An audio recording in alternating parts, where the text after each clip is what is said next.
We discussed, hello, वापस हमने कल डिस्कशन की थी types of foreign exchange market. कितनी टाइप्स है फॉरेन एक्सचेंज मार्केट की? कितनी टाइप्स है? Two types, spot market and forward market. Then we talked about functions of foreign exchange market. Functions कितने हैं? कितने हैं? हर जगह लिखे मैम, हमें क्या बताती हैं? कौन-कौन से? Transfer function, credit function, hedging function, right. उसके बाद हमने कल बात की थी मेथड्स की। There are three methods. Methods of what? Foreign exchange rate के। There is one. First method is fixed. Second is flexible or floating. And the third is managed floating. These we discussed enough. Managed floating की quick revision. This is a combination of first two. This involves combination of first two. This says let demand and supply float and fix the chart rate. Now if supposedly this rate is still fluctuating, what do? Government intervene. When government intervenes, it is a feature of first method. तो government intervention की और बीच में कुछ reserve रख के उसे कुछ देर के लिए स्टेबल करने की कोशिश की। जब उसे कर लिया, उससे जो बेनिफिट हुआ एंजॉय किया, and after that they withdraw. So this is what is called dirty floating. So the other name of managed floating is dirty float. Other name of flexible is floating exchange rate. Other name of fixed is pegged exchange system. Okay. Now further. आज के notes खोलिए जरा फटाफट से। क्या क्या रहता है आज हमारा?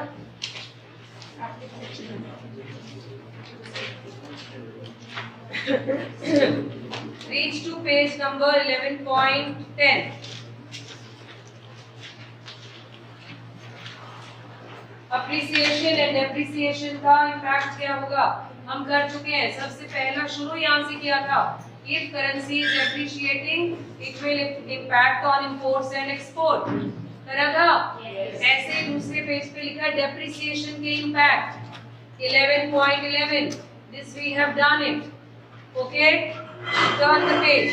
Sorry. 11.11 पर नीचे इम्पोर्टेंट करके क्वेश्चन लिखा देखिए। Explain why there is a negative relation between foreign exchange rate and its demand. हमने कर लिया ये? ओहो बोलो, कर लिया। Next पे आइए 11.13. Have we done this question? Why there is a direct relation between foreign exchange rate and supply of foreign exchange? मैंने बताया था इस क्वेश्चन को करने के लिए सबसे पहले माइंड में क्या लाए? Who demands foreign exchange? Who demands foreign exchange? Importer.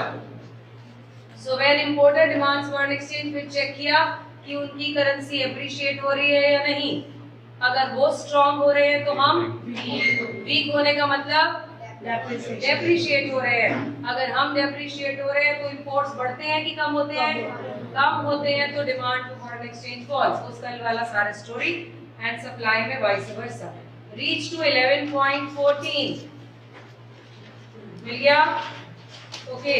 11.14 पे how foreign exchange rate is determined. I am sure हमें पता है, कल हम कर लिया। ये प्राइस डिटर्मिनेशन जैसा ही आंसर है। The only difference is what? Rate of forex and quantity exchange of forex. बस rest the whole answer is same. But इस वाले आंसर में अगर आप देखें, ये क्वेश्चन 3 मार्क का दिया गया है। ओके, 3 मार्क्स के लिए है क्योंकि ये चैप्टर ही 3 से 4 नंबर में आता है। Now supposingly if this question comes for 4 marks, so do talk about excess supply and excess demand. वैसे तो मेरी सजेशन है 3 में लिखो, लिख लो कहीं। इसमें आपको क्या excess demand, excess supply, इधर देखो ब्लैंक से लग रहे हैं। ये डिमांड मतलब 100 के अभी उठ गए हैं। ये अगर रेट हाई रख दिया जाए तो this will lead to excess supply. अगर रेट कम रख दिया जाए this will lead to I am talking about this excess supply and excess demand. Do mention about this also in 3 to 4 marks. Now supposingly if this question comes for 6 marks by chance, बहुत rare होता है, blueprint भी follow नहीं होता। Blueprint कहता है 3 से 4 number, by chance follow नहीं हो तो 6 में आ जाए तो इसके करेक्टिव मेजर्स याद है। अगर एक्सेस सप्लाई हो तो there will be rise in price और fall in price, fall in price, expansion, contraction and correction. So it means 6 may do talk about corrective measure. I'm sure I made my point clear to everybody. Sure? Okay, I repeat. 3 से 4 number में आए तो आपने exchange कैसे fix करती है, plus कब excess supply और कब एक्सेस डिमांड होगी। अगर 6 में आए उसका करेक्शन भी बता दो कि एक्सेस सप्लाई से there will be a fall in price, expansion in demand, contraction in supply and reach back to the equilibrium. Remember? Yes. Okay. Turn the page. यहाँ वाला आज काम करना है। Page 11 point क्या है ये? 15. Change in demand और change in supply. जिन बच्चों को इस प्राइस डिटर्मिनेशन चैप्टर में हाथ तंग है वो कल से क्लास 11 के टाइमिंग्स में आ सकते हैं 3:15 में। New students I would request they should come. Okay? Now, अब अभी तक ये तो हो गया जी, यहाँ पर फिक्स होता है क्या डिमांड एंड सप्लाई शिफ्ट होते हैं, हमारे वहां होते थे, यहाँ भी होते हैं। अब ये किन वजह से होते हैं, मैंने कल बताया था तीन तरीकों से क्वेश्चन आ सकता है। नंबर 1 कहाँ से आएगा, मेथड्स में से। नंबर 2 कहाँ से बोला था, why there is a downward sloping demand curve and upward sloping supply curve, either of these, or maybe how it is determined, and the third way is value added question. अब वो क्या होगा, please listen to me carefully. आपको paper में आया medical tourism to India is increasing day by day. What is the question? लिख लो कहीं, पीछे जगह है इसमें, नोट करो। आयुष पीछे लास्ट वाले बटन से बेटा और लाइट ऑन कर दो। Medical tourism in India is increasing day by day because of better facilities and cheaper rates. Medical tourism to India is increasing day by day because of better medical facilities, because of better medical facilities and cheaper rates और prices. Because of cheaper rates and medical better facilities. How will this impact the foreign exchange rate? How will this impact the equilibrium of foreign exchange rate? Sorry. Medical tourism in India is increasing day by day because of whatever reasons. Better medical facilities and cheaper rates. How will this impact the equilibrium rate of foreign exchange?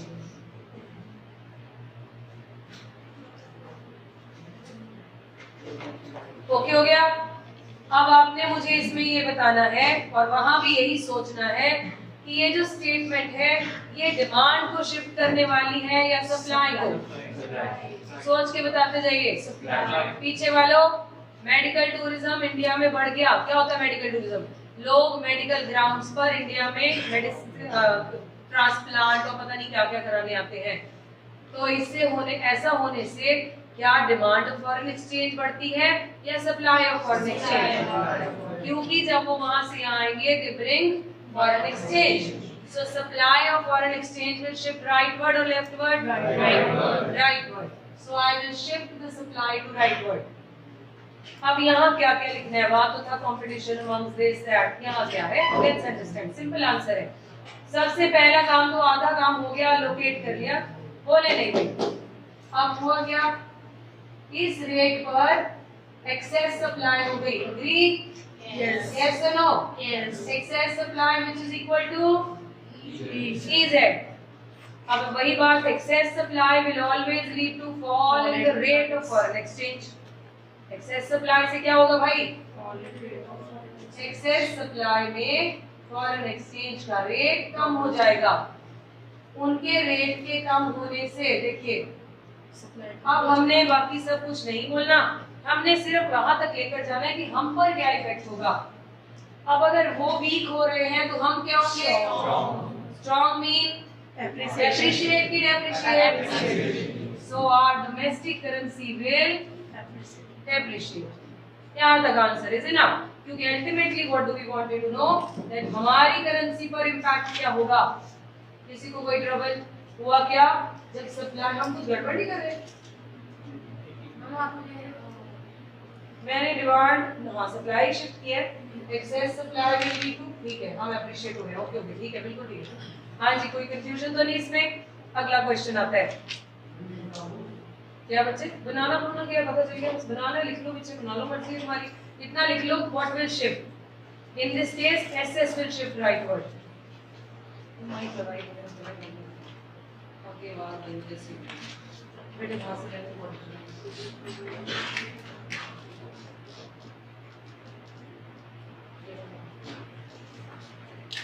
हाँ जी hello okay बेटा now further चले। दूसरा question क्या आ सकता है? Indians are travelling abroad, Indians are travelling abroad very frequently,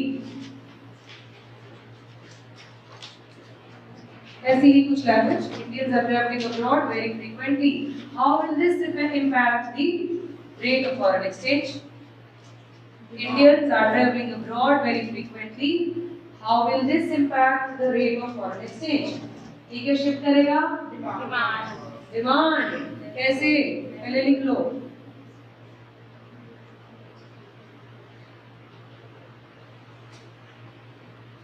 लिखा गया।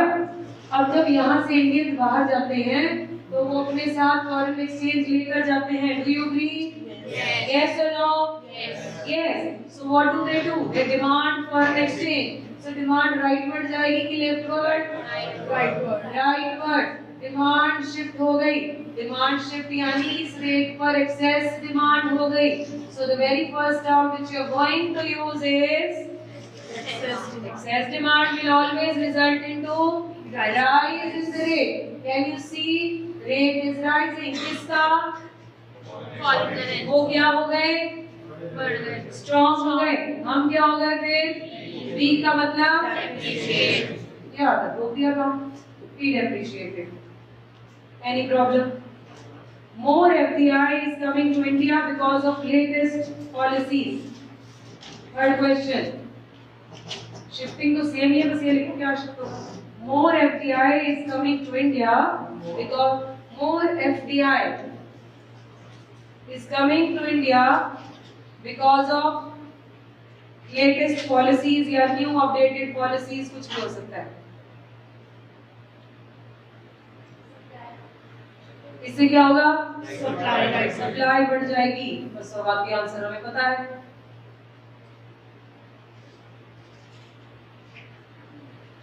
Bollywood actors, next question. Bollywood actors are buying assets in Dubai. Ayush sir कहते हैं डिमांड बढ़ जाएगी, ठीक बोलते हैं? ठीक है जी, आयुष गांधी जी ठीक है, मतलब आंसर ठीक है। क्या शिफ्ट किया आपने इसमें? डिमांड, क्योंकि जब आप फॉरेन में इन्वेस्ट करते हैं डिमांड बढ़ जाती है। ओबामा ने एक बार स्टेटमेंट दिया था, Indians are responsible for the rise in oil prices in international market. क्योंकि हम ऑयल ज्यादा कंज्यूम करते हैं।